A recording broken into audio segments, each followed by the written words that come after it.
Okay, Matt, today we are going to make a lamb biryani. I've done a bunch of prep already, so let me show you what I've already done. Um, Starting with the lamb, that's boneless lamb, about 2 pounds of it. I used a tenderizer. You can buy it in an Indian store, about a teaspoon, actually 2 teaspoons of it for 2 pounds. I just applied the tenderizer on it for about 40 minutes and then got the lamb out of the fridge and then mixed with it ground cumin, cilantro, as you can see, some fried onions, and salt, lime juice, and yogurt. That's primarily, oh, wait, sorry, and a bunch of shredded garlic, ginger, and green chilies. So that's it, and it's been marinating for another half an hour after it was tenderized for 40 minutes. I fried some green beans, and when I say fried, I just actually, without any oil in the pan, I just kind of tossed them in the wok, and then I put a little bit of butter, and by little bit I mean about less than half a teaspoon, maybe a third of a teaspoon of butter, just to add a little glisten. These are not fully cooked; they're just kind of pork tender, if you will. I soaked basmati rice for about 30 to 40 minutes, and then in a pretty good sized pan, I boiled water with oil and a little bit of oil and salt. And this is about half cooked rice. It's in two batches because the left side, that's a little less cooked than this. I fished that out with a little colander, and then that part is cooked just another minute more, and you'll see why. And I fried some onions until they were caramelized in the pan. About half of this, or a little more than half of it, is already in that marinade mix. I also fried some cauliflower, and you'll see how all this will go together in just a second. And then some chopped cilantro. So the cauliflower, just so you know, again, is fork tender. It's not necessarily done. Okay, so I'm going to assemble all this now in a second.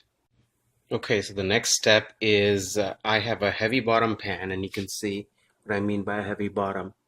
It's pretty thick there at the bottom, and that is ideal for cooking a biryani like this, so that the meat does not stick to the bottom of it. And I have sprayed oil into it. I don't like to pour bunches of oil there, so I've sprayed oil into it, and I'm going to start by putting all the meat at the bottom of the pan. Okay, all the meat is now at the bottom of the pan in one nice uniform layer. The meat chunks are fairly good size, roughly 2 inches by 2 inches. That's, like I said, about 2 pounds of meat. And now I'm going to layer the rice on top of it. Okay, so I did put the stove on medium as I was layering. The meat, as you know, is way at the bottom of the pan. I layered the rice that was a little less cooked right on top of it. A bunch of cilantro, about half of what I had remaining, about a small handful, if you will, half of the fried green beans, and half of the cauliflower. And then I'm going to now do the same thing, layer again with rice, the fried onions, the rest of the rice, the fried onions, the cauliflower, cilantro, and green beans. And then I'm going to cover it up. Okay, the biryani is layered like it should all the way to the top of the pan. As you can see, there's not a whole lot of space left on top. And now I'm going to cover it. It's still on medium. I'm going to cover it, see it with a glass lid. See when the water starts to collect on the top of the lid, then I know it's heated through, and at that time I'm going to replace it with a thicker lid and weigh it down. Okay, the dish is heated through, as you can tell from the glass lid. There's water collecting on top. At this point, we're ready to replace this glass lid with a tight-fitting lid, which is actually meant for this pan.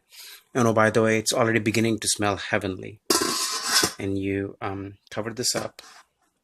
This is a tight-fitting lid, so not a lot of steam will escape, but for good measure, I'm going to put this glass um, mixing bowl on top of it.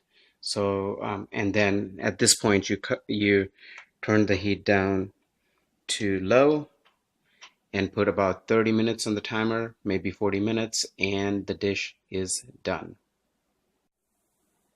Okay, it's been a little over 20 minutes, and the house is beginning to smell wonderful. Um, I'm making a raita to go with the biryani. You can make just a normal onion and cucumber raita. I'm not a big fan of cucumber, but I do love a beet raita. So that is um, beet that I've julienned. They came sliced in a can, and I just cut them again so that they're kind of like that. And then I have chopped up about a cup and a half of cilantro, about 2 cups of onions, red and yellow, and some Thai chili. I've sliced it pretty thin. You can leave that out if you're a wimp. Um, I love it. And I'm going to mix some yogurt in the raita. Uh, I'll just add as much as it needs, probably about a cup and a half or so. All right, and season it with salt and cumin, and that's it. Okay, everything for the raita is in the bowl. The red onions, the yellow onions, the green chilies, which I said, like I said, is optional. Ground cumin and salt, and about a cup and a half of yogurt. I'm gonna mix this up, and if it needs a little more yogurt, I'll do that. And if you put too much yogurt, it's not a big deal. It's gonna taste amazing. Beet raita is absolutely amazing. And why am I making the raita? First of all, a raita goes well with biryani. It's almost a must. And second, it's something to do while I'm waiting for the biryani to be ready. All right? There you go. It's all mixed together and it's ready uh, for when the biryani is ready. I like it chilled, so I'm going to actually put the lid on this bowl and put it in the freezer um, for about 10 minutes while the biryani is finished cooking. Okay, it's roughly been 40 minutes and I just took the lid off and it smells ridiculous. Really, really good. So I'm going to dish it up in a second and see how it turned out. Okay, the final product. I've dished up the raita to go with the biryani. And as you can tell here, it it has all of it right here. Onion right there, green beans that's cooked, cauliflower pieces, lamb pieces. Can't wait to try it. Let me take a bite and I will report back what I think.